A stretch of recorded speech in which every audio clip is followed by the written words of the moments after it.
Ari, di siya kayo na? Oo. Dungo kina ko yan diretso yan.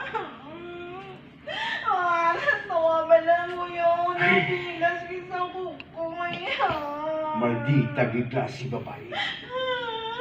Kapila naging kumagamba sa iya, maluwatan na niya ko. Muna gani. Kag-isa pang ginalibugan sa ulo ko. Nga natultulan yung bagong apartment kay ginarakilaan ta.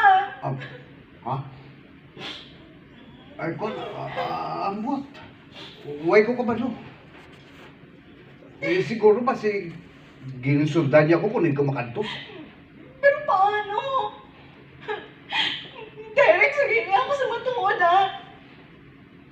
Nagakanto ka pa bala sa inyo balay? Ha? Gapuli ka pa to sa iya? Eh, kon. Sugiri ko! Sugiri ko! Oo, kapuli pa ko to. Tikon ka! Anong ba mo hindi ka na magpuli-puli sa inyo? Hindi ka na magbalik dito pero nagakanto ka ba ito giyapon? Babe, Kaya nga sila ginahidlaw ka pa sa maldita mong asawa, ha? Nga, kulang pagit?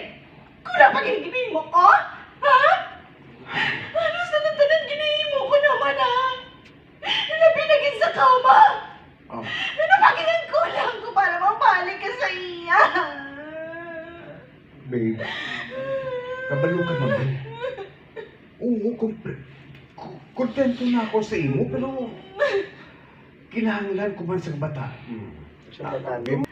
Babe, pamati mo lang.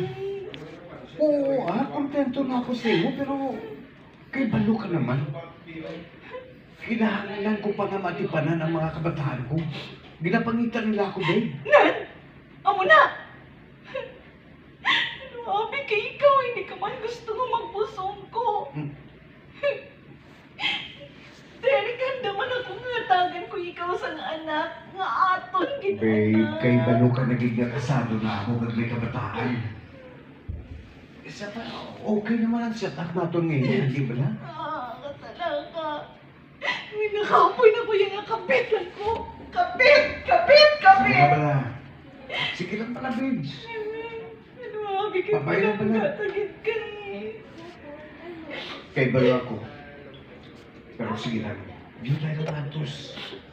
May tsugin ang talaga. Dali na kita. To, ikat ko na. Sorry dito ah. Thank you. Oh my God, 75 stars. Thank you, honey. 176 stars. Oh my gosh. 176 stars. Times 1. Sige lang pala, babes. Hindi na to ganit. May tsugid niyang tanan. Sa subong, ulang to sa tanay, kay kinanglagin ako nga ara ako sa tupad sa mga kabataan ko. Yung asawa mo ya. Di bala, kung nato ka to, di ba ni kaon nga magugtunay ka Wala na kami nagasapakan ng asawa ko, babe. Pamati ba na? Ang pag-upod namon para nagilanay sa kabataan. Hindi ka magkabalaka. Patayin mo na tayo ako, babe.